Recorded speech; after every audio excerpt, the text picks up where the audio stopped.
I'm Marla Jenkins, a 56-year-old Atlanta real estate broker, and my world shattered when my daughter Kira's voice came through the phone, cold as ice. "Mom, I sold the beach house in Savannah, needed the money for Devon's startup." That house was our heart.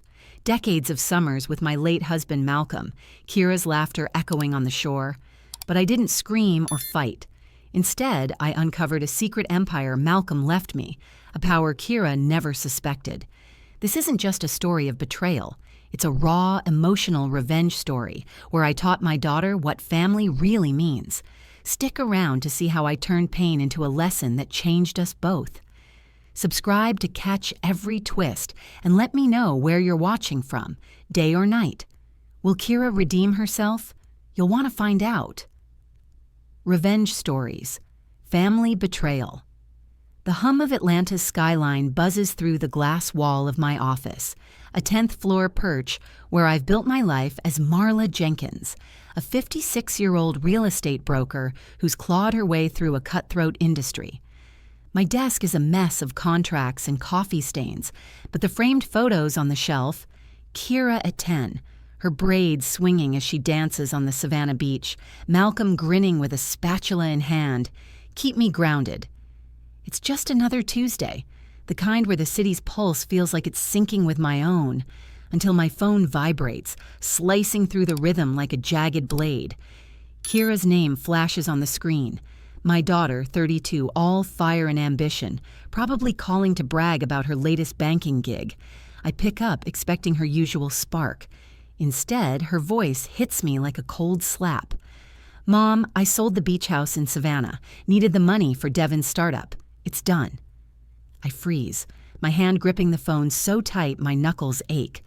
The words don't compute at first, like she's speaking some alien language. "Kira, what the hell are you talking about?" I manage, my voice cracking. "That beach house isn't just a property, it's the heart of everything Malcolm and I built. Every summer, we'd pile into our old Chevy, the scent of leather and salt air filling the car as we drove to Savannah. Kira would run barefoot on the shore, her laughter mixing with the crash of waves, while Malcolm and I sipped sweet tea on the porch, dreaming of the day she'd bring her own kids there. It was our sanctuary, paid for with years of late nights, skipped vacations, and every damn penny we could scrape together. And now she's sold it? Like it's nothing? Kira, you can't just... How could you? I stammer, my chest tightening like someone's parked a truck on it. Her reply is sharp, clipped, like she's reading from a script. "Don't make a big deal, Mom. It's just business. Devon's startup is a sure thing, and we needed the cash." The line goes dead. I stare at the phone, the silence roaring louder than the city outside. My daughter, my only child, the girl I raised to know better, just gutted me with a 2-minute call. It's not just the house, it's the betrayal. The way she dismissed our family's soul like it was a line item on a balance sheet. I sink into my chair, the leather creaking under me, and for a moment, I'm back at the beach house, hearing Malcolm's deep chuckle as he flips ribs on the grill, seeing Kira's tiny hands building sandcastles.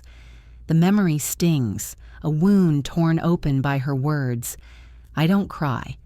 Not yet. Instead, I feel something hotter, sharper. Rage, yes, but also a strange clarity. Kira's always been headstrong, chasing big dreams in Atlanta's banking world, but this is a line crossed, a trust shattered. I think of Malcolm, gone 3 years now, his heart giving out one quiet morning over breakfast. He'd kiss my forehead every day, call me Queen Marla, and tell me we were building something for Kira, something lasting. And she sold it. For Devon, that slick-talking tech bro she's been dating, who always seemed more interested in her bank account than her heart. I'm not sure how long I sit there, staring at the photo of us 3 on the beach, Kira's gap-toothed grin mocking me. The office feels smaller, the walls closing in with the weight of her words. I want to call her back, scream, demand answers. But what good would that do? She's made her choice, and it's not me, not us. The sting of that realization burns worse than anything. My daughter, my flesh and blood, has reduced our legacy to a quick buck. I push the contracts aside, my hands trembling, and head home early, something I haven't done in years. The drive through Atlanta's crowded streets is a blur, the neon lights smearing like tears I refuse to shed. At home, our old brick house in Decatur feels too quiet, the air heavy with Malcolm's absence. His study, untouched since he passed, smells of his cologne and old paper, a shrine to the life we built. I don't know what I'm looking for when I start rifling through his desk. Maybe a piece of him to hold on to, maybe a reason to keep breathing through this pain. My fingers brush a dusty manila folder, tucked behind a stack of tax returns. I pull it out, my heart thudding. Inside are documents, dense with legal jargon, but one phrase jumps out: 51% ownership, Apex Holdings. A real estate empire, properties across Georgia, stakes in tech firms, millions in assets. My name's on it, Marla Jenkins, sole owner. Malcolm, that sneaky, brilliant bastard, never told me. He wasn't just a bus driver with a side hustle in real estate. He was a goddamn mogul, building an empire to protect us. I sit on the floor, papers spread around me, the hardwood cold against my legs. The betrayal cuts deeper now, knowing what Kira's thrown away.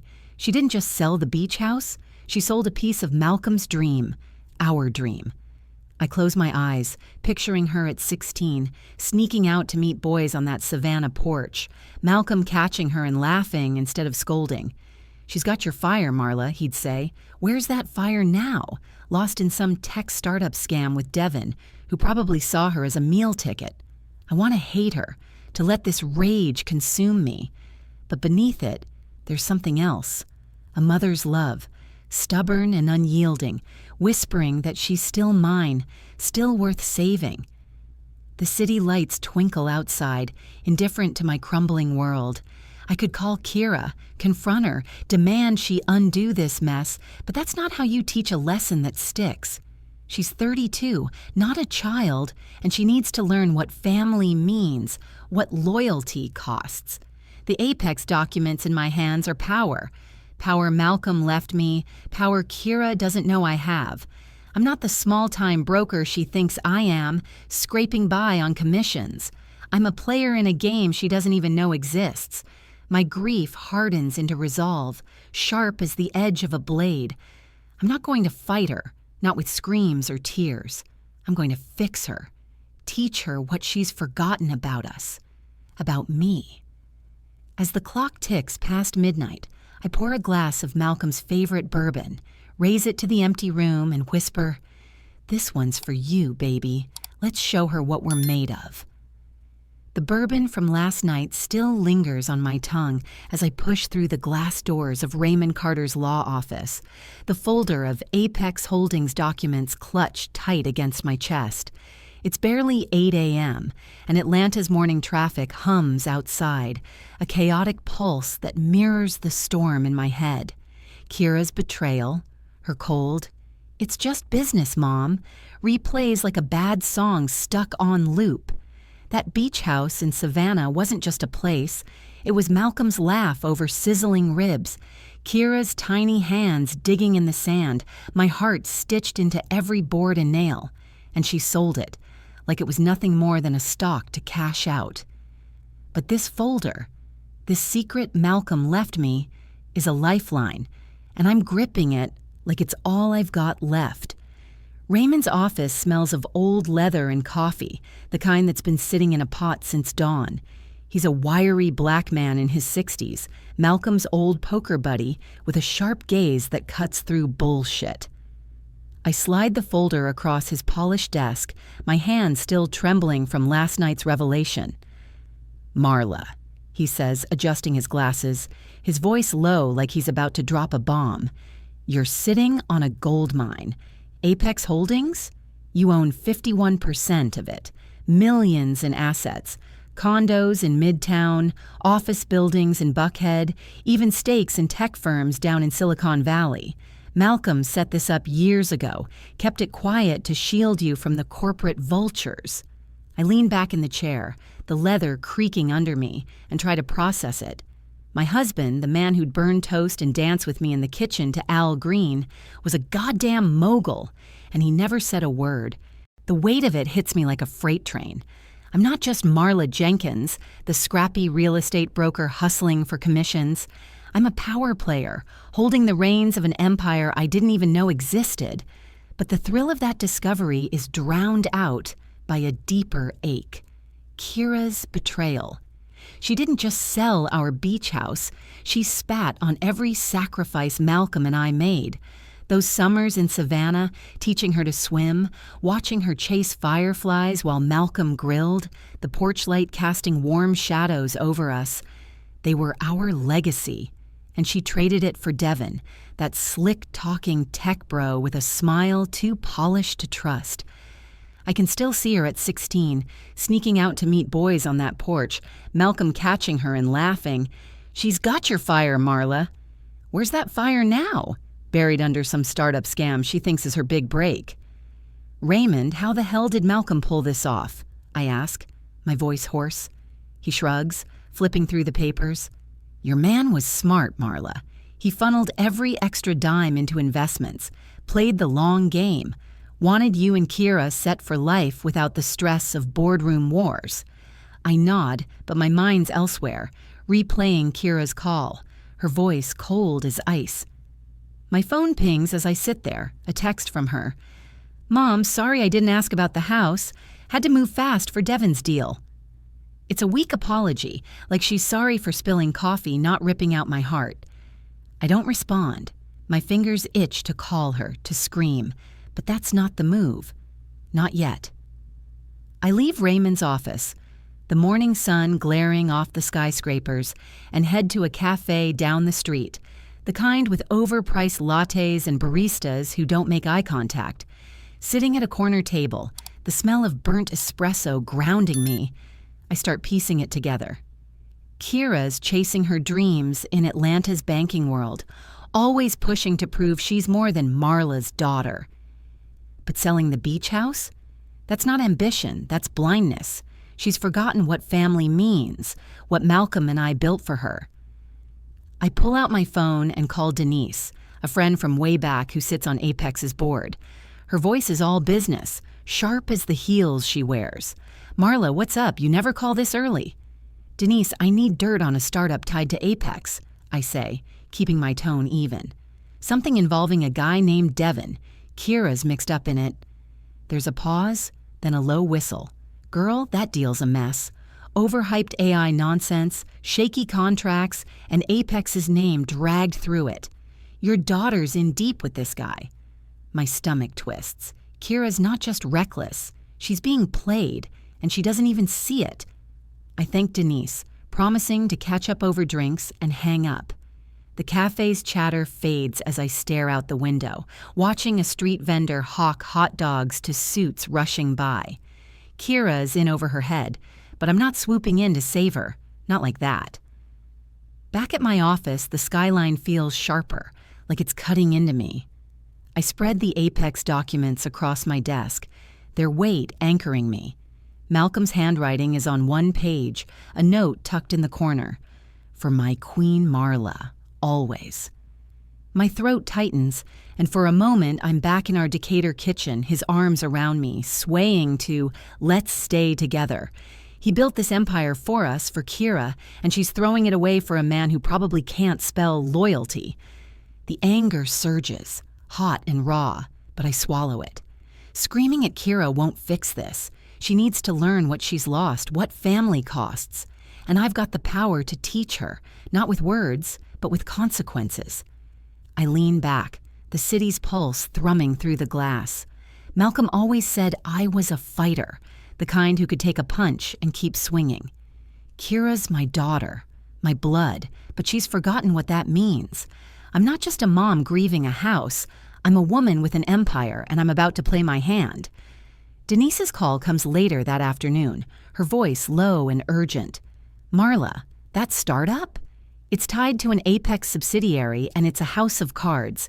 Devin's promising investors the moon, but the numbers don't add up. Kira's name is all over the paperwork." My heart sinks, but my resolve hardens. She's in deeper than I thought, and I'm not letting her drown, but I'm not pulling her out yet either. I thank Denise and hang up, the folder in front of me glowing like a loaded gun. Kira's about to find out what happens when you bet against family, and I'm the one holding the cards. The revelation of Apex Holdings still buzzes in my veins as I sit in a downtown Atlanta diner, the air thick with the scent of greasy fries and burnt coffee. It's been 2 days since I left Raymond's office, my head spinning with the truth.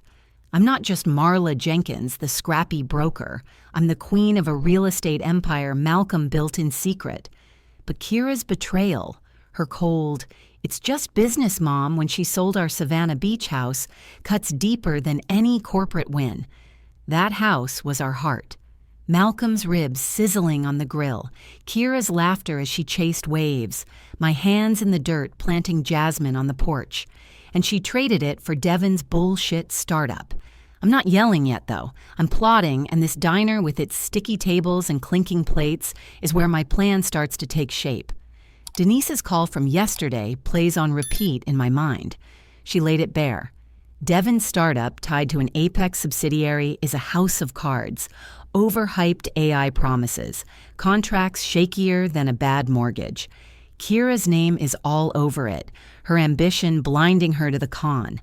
I sip my coffee, bitter as my mood, and stare out the window at the suits rushing through Peachtree Street, their briefcases swinging like pendulums.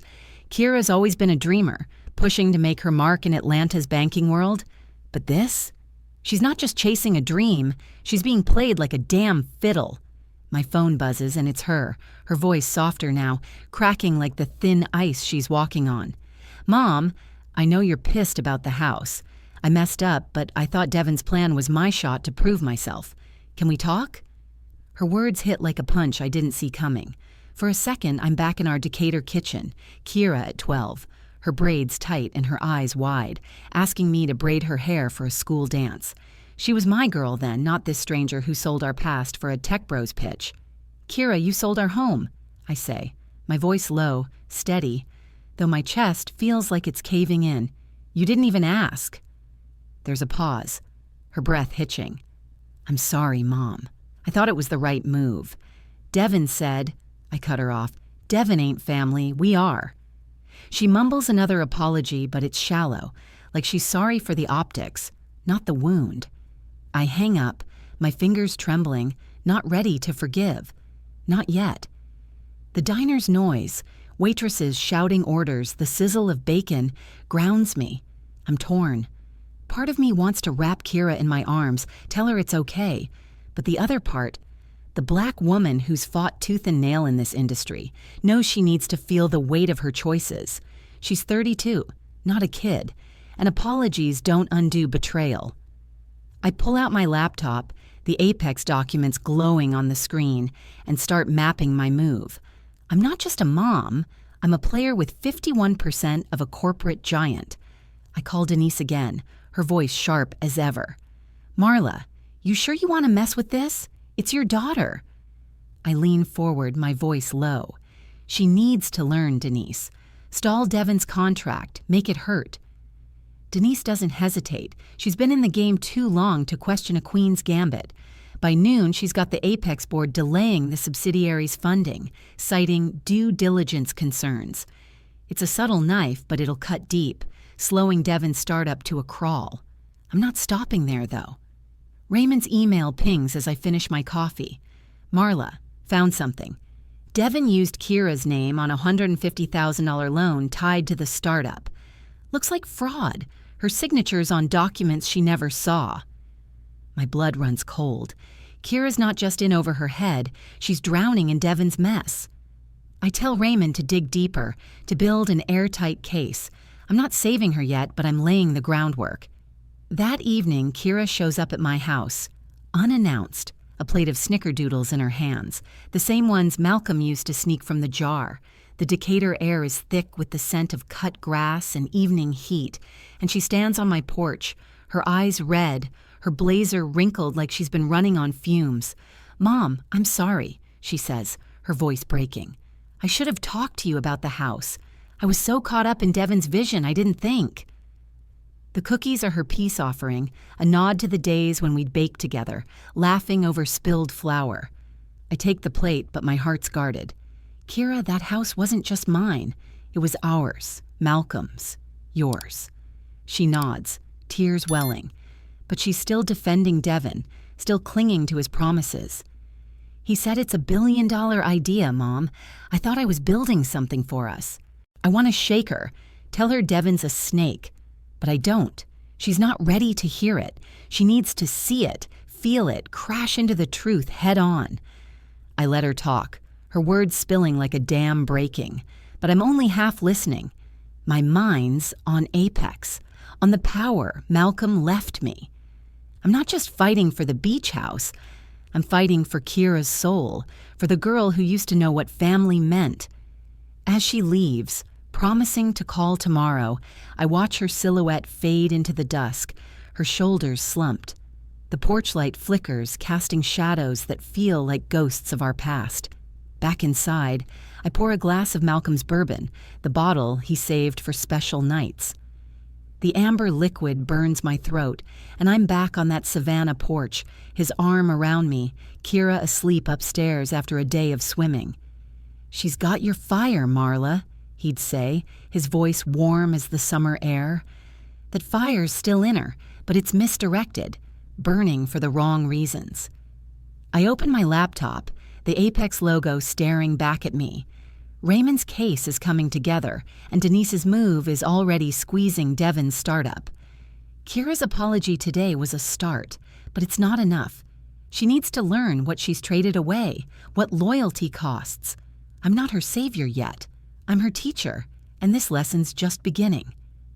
Rain lashes Atlanta's streets, turning the city into a gray blur outside my Decatur kitchen window. It's been a week since Kira's half-hearted snickerdoodle apology, and my plan to teach her the cost of betrayal is humming along like a well-oiled machine. I'm still reeling from Denise's intel and Raymond's bombshell about Devin's $150,000 loan fraud, tying my daughter to a sinking ship she doesn't even see. The Apex Holdings documents sit locked in my safe, a secret empire Malcolm left me, and I'm wielding it like a chess master, moving pieces Kira doesn't know exist. But tonight, the game shifts. My phone rings and Kira's voice comes through, a wreck of sobs and static. "Mom, it's over. Devin's gone, the startup's dead, and I'm drowning in his debts." Her words hit like a gut punch, raw and desperate, and I know this is the moment she's crashing, hard. An hour later, she's at my doorstep, soaked to the bone, her once sharp blazer clinging to her like a second skin. The porch light catches the dark circles under her eyes, her braids limp from the rain. She looks like a ghost of the Kira I raised, the girl who'd dance on the Savannah shore, her laughter brighter than the sun. "Mom, I'm so sorry," she chokes, collapsing into a kitchen chair, water pooling on the hardwood. "I didn't know how much that beach house meant to you. I was so damn stupid thinking Devin was my way out." Her voice breaks, and for a moment I see the 10-year-old who'd crawl into my lap after a bad day, needing her mama. But this isn't a scraped knee. This is her torching our family's heart for a con man's lies. I pour her tea, the steam curling like a question mark between us, and sit across from her, my face steady despite the ache in my chest. "Kira, you sold our home," I say, my voice low, cutting through the patter of rain outside. "Not just a house, our memories, your daddy's legacy." She nods, tears streaming, her hands twisting the hem of her blazer. "I know, Mom. I thought I was building something big, something to make you proud, but I fucked it up. Devin left me with nothing but bills and lies." Her words are raw, the kind of regret that claws at your insides, but I don't soften. She needs to feel this, to drown in the weight of what she's done. The kitchen clock ticks, loud in the silence. I want to wrap her in my arms, tell her I've got the power to fix this, that Apex Holdings makes me a queen who could snap her fingers and make her debts vanish. But I don't. She's not ready for that mercy. She needs to hit rock bottom to understand what she's lost. "What now, Kira?" I ask, sipping my tea, my eyes locked on hers. She wipes her face, her voice small. I got a job. Bank teller, downtown. Barely covers rent, but it's something. I just need a place to crash, Mom, please. The plea in her eyes is real, and it cuts me, but I nod. This is your home, I say, though my heart's guarded, calculating. The next morning, she's up early, her suitcase in the corner of her old bedroom, the one with the faded pink walls and posters of Destiny's Child still taped up. She's quiet, moving like a shadow, and leaves a note on the counter. Mom, I hate myself for hurting you. I'm trying to make it right. It's handwritten, the ink smudged like she cried while writing it. I tuck it away, my throat tight. She's breaking and it's hell to watch. But this is the crucible she needs. I call Raymond while she's at her new job, her cheap sneakers squeaking out the door. Marla, he says, his voice steady, we've got proof Devin forged Kira's signature on that loan. It's airtight. She's not legally liable.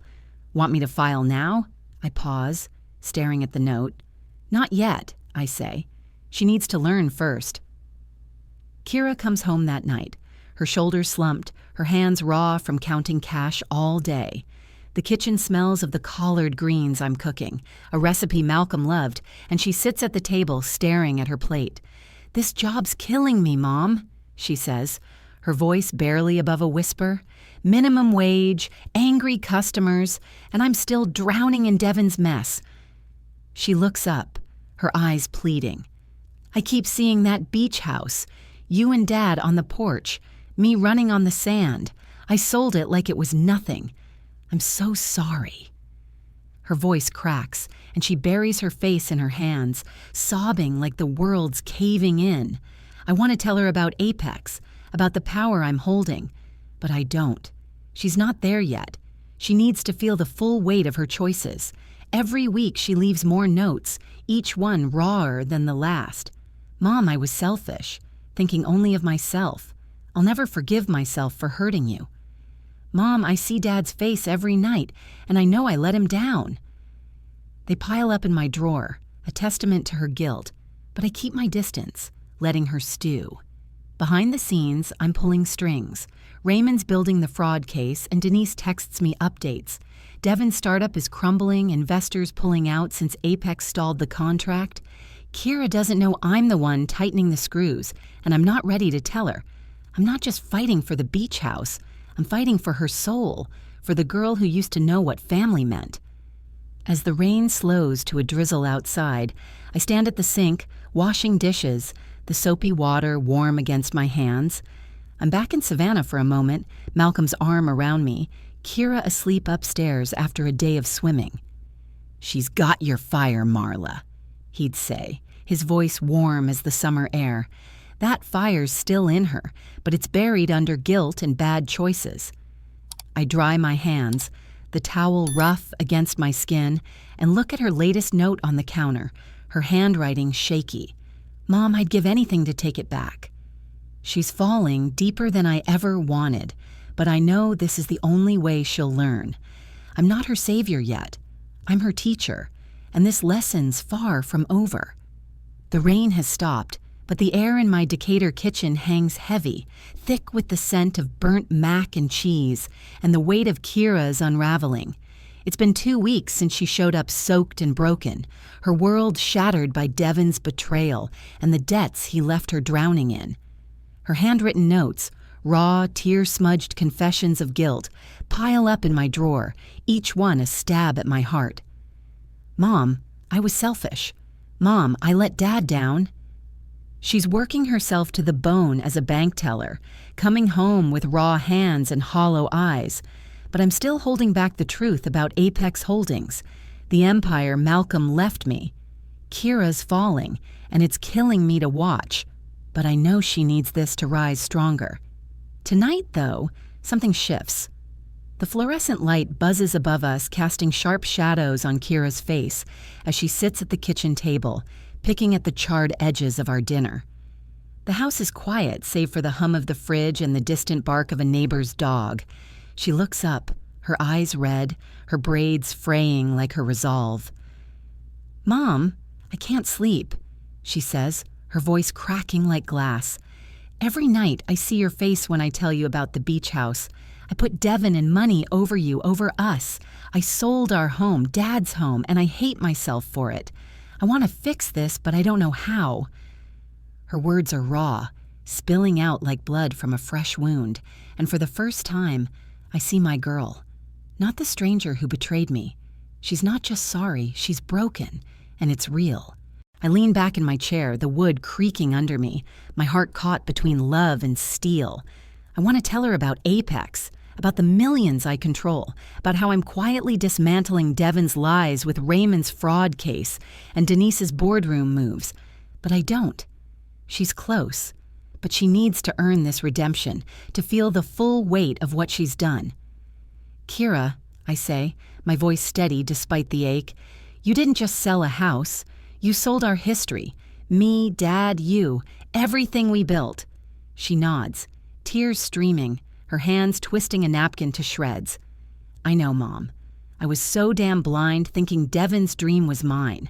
I thought I was building something to make you proud, but I fucked it all up." Her words hit hard, and for a moment, I'm back in Savannah, the beach house porch warm under my feet, Malcolm's arm around me as Kira runs through the sand, her laughter bright as the stars. "She's got your fire, Marla," he'd say, his voice a low rumble. That fire's still in her, but it's been smothered by guilt and bad choices. I sip my tea, the mug warm in my hands, and watch her, searching for the moment she's ready for the truth. She's enrolled in a free financial literacy course downtown, dragging herself there after work, her cheap sneakers worn thin. "I'm trying, Mom," she says, her voice small. "I'm learning how to manage money, how to not screw up again. I just want to make you proud."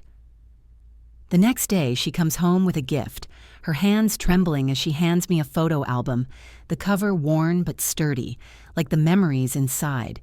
It's filled with pictures of us at the beach house, Malcolm grilling, his apron splattered with sauce, Kira at 10, building sandcastles with a plastic bucket, me laughing, a glass of sweet tea in hand.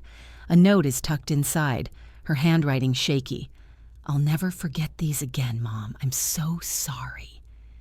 I trace the photos, my throat tight, and for the first time I feel her remorse isn't just words, it's action. A step toward the girl I raised. I hug her, brief but fierce, and she clings to me like she's drowning. "I don't deserve you," she whispers, and I don't argue. She's right, but she's also changing. Behind the scenes, I'm tightening the screws on Devin. I call Denise, my voice low as I pace my office, the Atlanta skyline glinting like a promise. "Pull the plug," I say. "Cancel his contract with the Apex subsidiary. Let him crash." Denise doesn't blink. She's seen me play hardball before. By noon, she confirms it's done. Devin's startup is dead, his reputation in the tech world torched. Kira doesn't know it's me, and I'm not telling her. Not yet. Raymond calls later, his voice steady. "Marla, the fraud case is airtight. Devin forged Kira's signature on that $150,000 loan. We can clear her name whenever you're ready." I stare at the album on my desk, Kira's note peeking out. "Hold off," I say. "She's close, but she needs one more push." That night, Kira's at her course, and I'm alone in the house. The air thick with the scent of jasmine from the backyard, a reminder of the beach house garden I planted with Malcolm. I open the album, flipping through the photos, each one a stab of memory. Kira at 16, sneaking out to meet boys, Malcolm catching her and laughing instead of scolding. "She's got your fire," he'd say, and I believed him. That fire's still there, buried under her mistakes, and I'm fanning it, even if it hurts us both. Her latest note sits on the counter. "Mom, I'd give anything to take it back. I'm trying to be the daughter you deserve." It's raw, real, and it's the first time I believe she's starting to understand. I pour a glass of Malcolm's bourbon, the bottle catching the kitchen light, and raise it to the empty room. "We're getting there, baby," I whisper, my voice thick. Kira's falling, but she's fighting, clawing her way back to herself. I'm not saving her yet. I'm teaching her, letting her build the strength she'll need for what's coming. The city hums outside, indifferent to our pain, but in this moment, I feel Malcolm's presence, his steady hand guiding me. Kira's close to the truth, to the lesson that family is worth more than any deal. I'm not her savior yet, but I'm her mother, and this is the hardest love I've ever given. The weight of Kira's photo album, its worn cover heavy with memories, still lingers in my hands as I drive us through Atlanta's morning traffic, the city's glass towers gleaming like knives under the sun. It's been 3 days since her tearful confession in the kitchen, her raw promise to be the daughter I deserve, and I can feel the shift in her, guilt hardening into resolve. She's been pouring herself into that financial literacy course, coming home with notes scrawled in her shaky hand, and her apologies, written and spoken, are no longer just words. They're real, carved from the bone of her regret. But she's still in the dark about Apex Holdings, about the empire Malcolm left me, and today's the day I rip the curtain down. I tell her we're headed to a business meeting downtown, and she's in the passenger seat fidgeting in a blazer that hangs loose on her thinner frame, her braids pulled back tight. "Mom, what's this about?" she asks, her voice edged with nerves. I just smile, my heart pounding. "You'll see." We pull up to Apex's headquarters, a sleek monolith of steel and glass that screams power. The lobby's marble floor echoes under our heels, and Kira's eyes dart around, taking in the polished suits and the hum of corporate deals. I lead her to the top-floor boardroom, the air thick with the scent of leather and fresh coffee. When I take the chair at the head of the long mahogany table, Denise and a few board members nodding at me like I'm royalty, Kira's jaw drops. "Mom, what the hell is this?" she whispers, her voice a mix of shock and fear, like she stepped into a movie she didn't sign up for. I lean forward, my hands steady on the table, and let the truth spill out like bourbon from Malcolm's bottle. "Kira, I'm not just a broker. I own 51% of Apex Holdings, millions in assets, properties, tech stakes, the works. Your daddy built this for us, and I've been holding it since he passed." Her eyes widen, her breath catching as I slide a folder across the table. Documents detailing the empire, my name bold on every page. "You sold the beach house thinking it was all we had," I say, my voice low but sharp, cutting through the room's hum. "But it was just a piece. I've been working behind the scenes, Kira. Raymond's got proof that Devin forged your signature on that $150,000 loan. You're free of his debts because I made it happen." She stares at the papers, her hands trembling, and then she breaks, sobs ripping through her like a storm. She's out of her chair, collapsing into my arms, her tears soaking my blouse. "Mom, I don't deserve you," she chokes, her voice raw. "I broke everything you and Dad built. I sold our home, your heart, and you still saved me. I'm so damn sorry." Her remorse is a tidal wave, crashing over us both, and for the first time I feel the full weight of her regret, not just for the house, but for betraying me, for losing herself. I hold her, my own eyes stinging, but I don't let go of the lesson. "Kira, you didn't just sell a house," I say, pulling back to look at her, my voice firm. "You sold our trust, our history. I let you fall because you needed to learn what that costs." She nods, tears streaming, her face a map of guilt and understanding. "I know, Mom. I was blind, chasing Devin's lies, thinking money was everything. I see it now. Family's what matters. You, Dad, what you built. I'll spend my life making this right." The boardroom feels smaller now, the air thick with her words. I'm torn. Part of me wants to stop here, to wrap her in forgiveness and call it done. But the other part, the woman who's fought in this corporate jungle, knows she needs to prove this change. I lean back, the leather chair creaking, and ask, "What now, Kira? You're free of the debt, but what's next?" She wipes her face, her eyes flickering with something new. Purpose. "Mom, I want to do something real. I've been thinking, what if we used Apex's resources to start a nonprofit? For Black women to help them start businesses, avoid the traps I fell into." Her voice is steady, bold, and it hits me like a ray of light.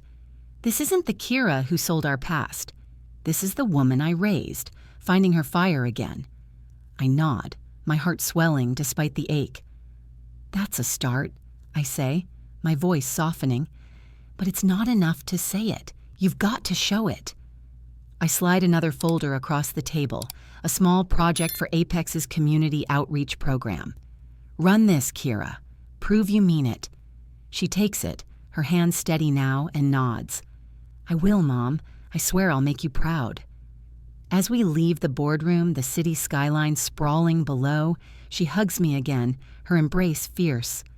I'll make this up to you, she whispers. And I believe her, not because of her words, but because of the fire in her eyes, the same fire Malcolm saw in her years ago. We walk out into the Atlanta heat, the air thick with exhaust and possibility. I'm back in Savannah for a moment, the beach house porch warm under my feet, Malcolm's arm around me as Kira sleeps upstairs. She's got your fire, Marla, he'd say, and I feel him now guiding me through this. Kira's not just my daughter.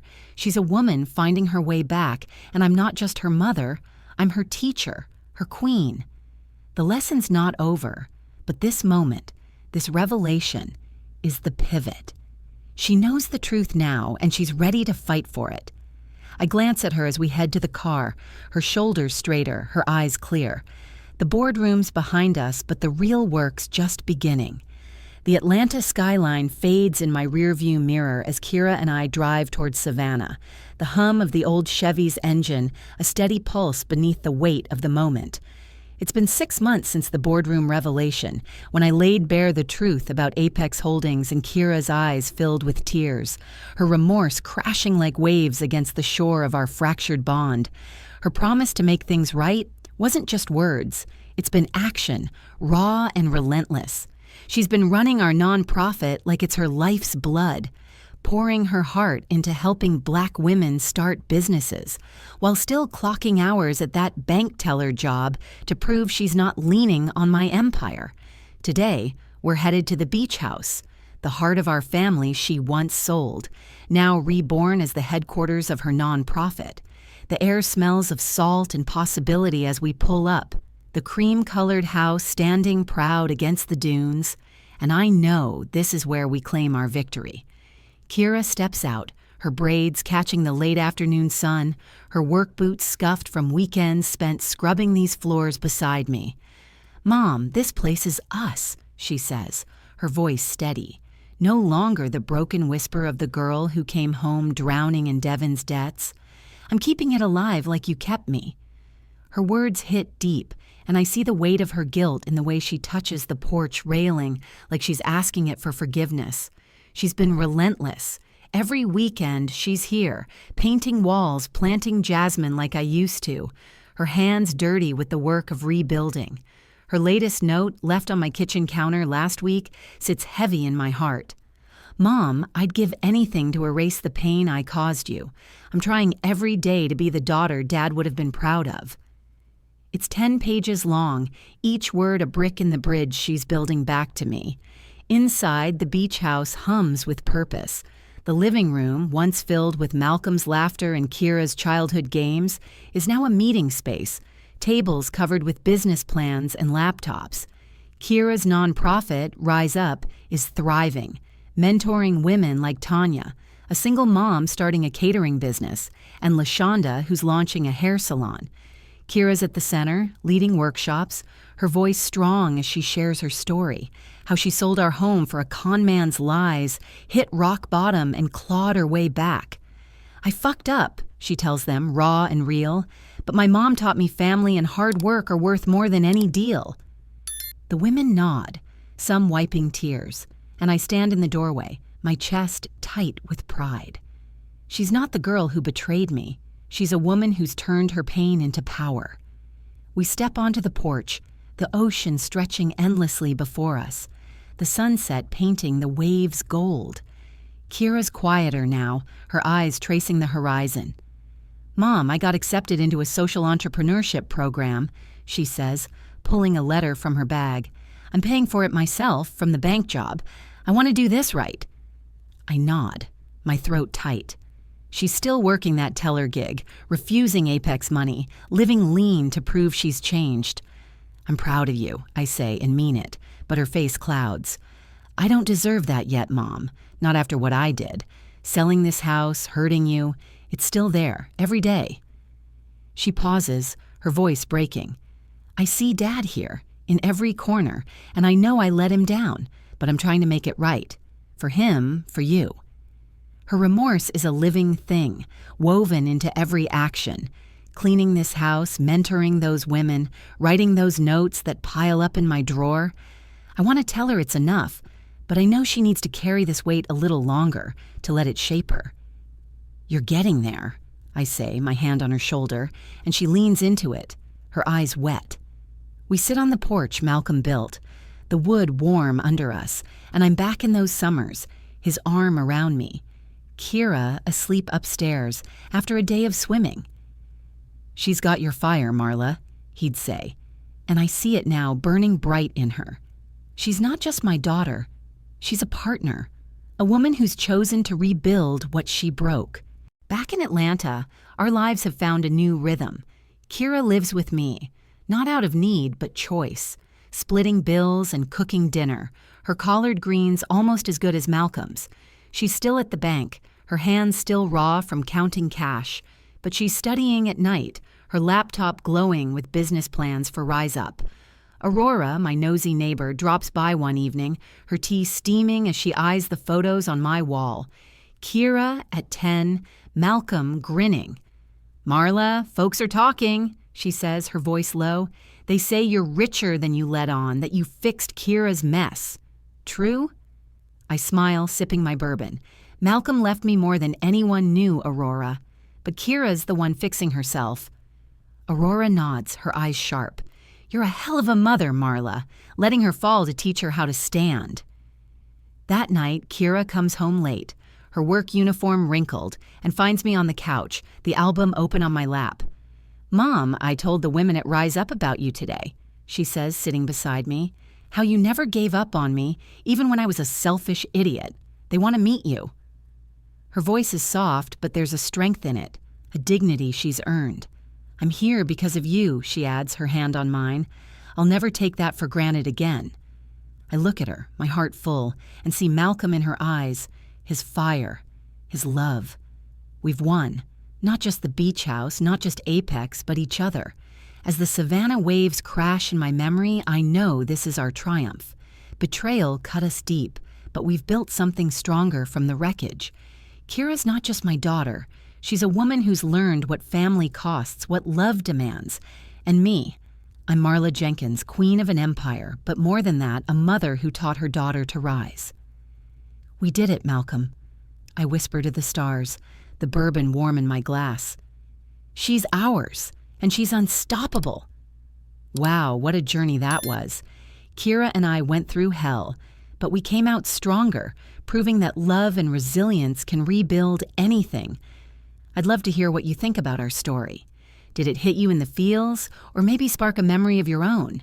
Drop your thoughts below wherever you're tuning in from. Thanks for sticking with me through this. Your support means the world. Catch you in the next story. Here's to rising from the ashes.